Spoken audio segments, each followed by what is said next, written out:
Hello, and I am back with another devlog for Star Striker. Just wanted to fill everybody in on what I've been doing since the last one, so let's get right into it. First off, I created a 4th level. This one is kind of a glow city. It's got a bunch of glowing buildings that I've put together in various ways and various sizes to kind of create this nighttime city block vibe. It's pretty cool, but because it's so dark, I actually had to add lighting throughout my entire game. Hadn't done that yet because I only had daytime levels up to that point, so I realized that I needed to add Omni Light 3D in a couple of places, and then also just in general light the enemies, which will lead me into the next section where I decided to make every enemy emit its natural color so that it's lit from within. I also wanted to make sure that enemies had more of a metallic and shiny finish. This would allow you to see reflections off of their surfaces.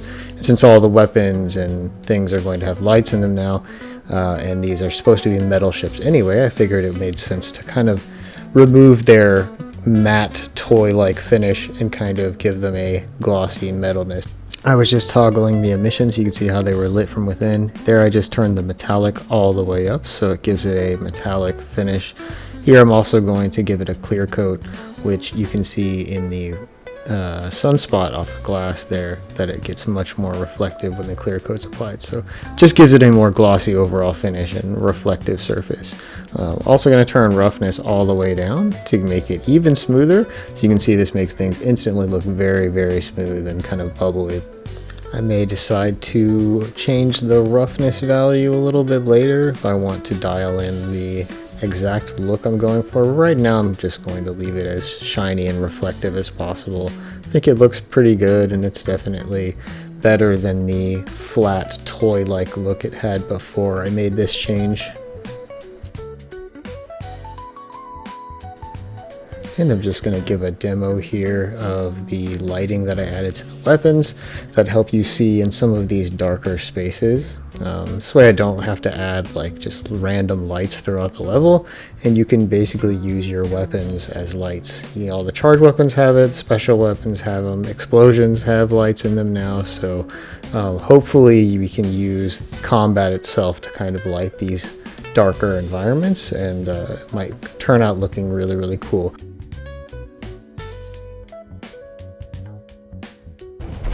Next, let's talk about the enemies. So I want to have 10 different enemies eventually before I release full demo, but right now I only have 7, so I'm almost there. And so let's just run through them all really quickly. This is the basic flyer enemy that shoots relatively slowly. It's got a low health. It's the most common enemy right now and the easiest to kill. Next up we have the laser spinner enemy. This enemy is completely invulnerable except for the 5 fins that it has that shoots out lasers. Kill all 5 of the fins, then the enemy explodes. Next we have the deflector enemy. This enemy shoots out a deflecting shockwave. It also has a rotating deflector shield on its side, so you have to wait for it to stop firing and then shoot it in the center to blow it up.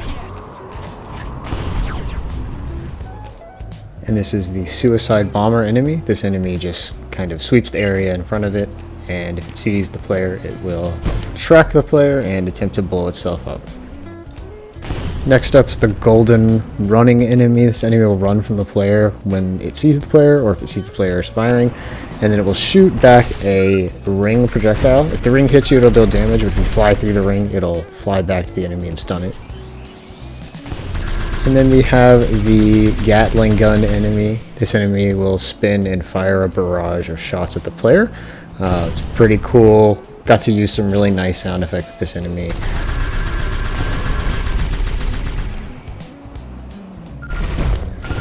And then finally we have the tankiest enemy in the game right now, which is the rail shooter. This enemy will fire a rail shot that can pierce you and carry your ship. It doesn't do a ton of damage and it's deflectable, but if it pins you to a wall or to the ground or something like that, then it can instantly kill you. So it's definitely an enemy that you want to keep track of or dispatch of as soon as possible.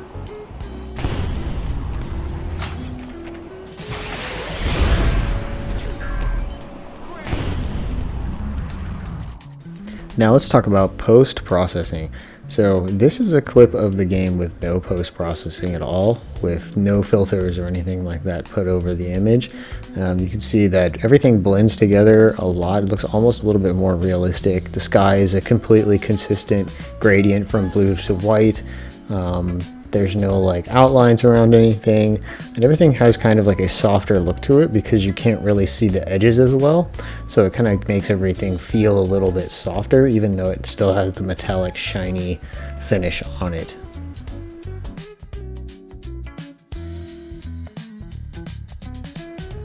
So let's take that and compare it to what the game looks like now, which is with a PSX kind of filter on it that kind of emulates the PlayStation 1 graphics. So you can see that the sky is very heavily color banded. It's because we're not using the full spectrum of colors, so it has to do like kind of a smearing effect, and it gives it kind of a lower quality look, but I think for kind of simple 3D models, it makes it look a little bit more cohesive.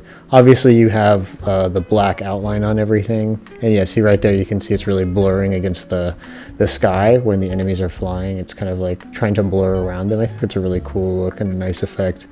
But yeah, so this is the style that I'm going to be going with from here on, just because I feel like it kind of makes it, kind of pulls everything together and makes it look a little bit less like just assets.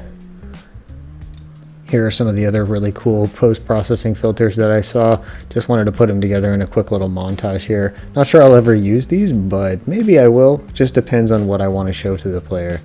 This last one I thought was particularly cool. I'm calling it the trippy filter. You can actually still see the color of everything, but it shows the color as an outline and then everything on the inside is black. So it's almost like the opposite of the filter that I'm using that outlines everything in black. Kind of cool, but very, very, very weird. Then next up, I wanted to talk about the combo and point system. So I added a point system to the game that rewards you for being able to string together hits every 2 seconds. So every 2 seconds, if you don't get a hit, then it'll end your combo.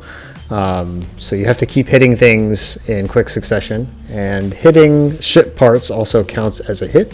So this also encourages players to engage in the other mechanics like blowing up the ship parts for special shot ammo. Right now I'm just using the voices from the Ultimate Marvel vs. Capcom game because it's essentially pulled directly out of that game, which is also one of my favorite games. But you can see that smaller combos result in blue and cooler looking text, whereas this combo I'm about to rack up of around 70 hits will have a much grander announcement with a much darker red text, and it will give me considerably more points.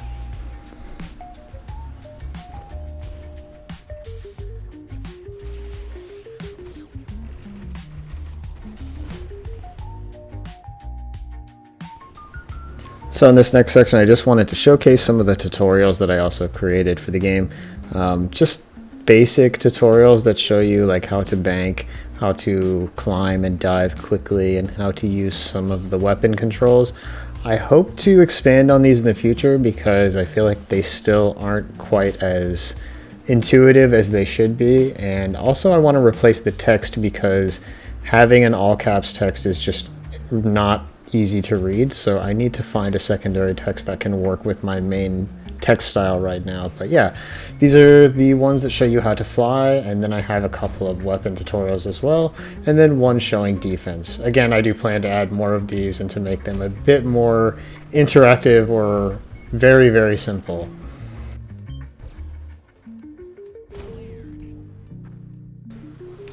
And that brings me to the final section, which is the new animated player ship. So I just replaced all of the selectable player ships with a singular animated ship that will kind of just be the only ship, but you'll be able to pick different colors. I feel like it'll give the game more identity to have a kind of unique player character that looks a little bit cooler than the previous models that I had. Also, I didn't have a way of kind of making them interact with the game as much as this one does because it comes with a nice little wing opening animation. Also, I have much more color control over the mesh, so I can allow for more color customization.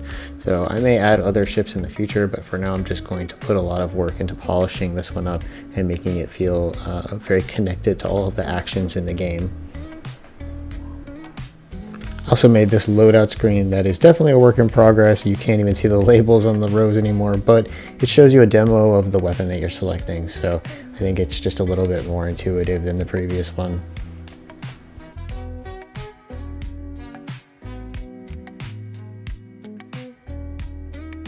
The model also has some nice little retro boosters on the different arms or wings, whatever you want to call them. So I made them react to the different turn mechanisms of the game. So if you're climbing or diving, or if you're banking to the right or to the left, different boosters will activate to show you what direction you're going in.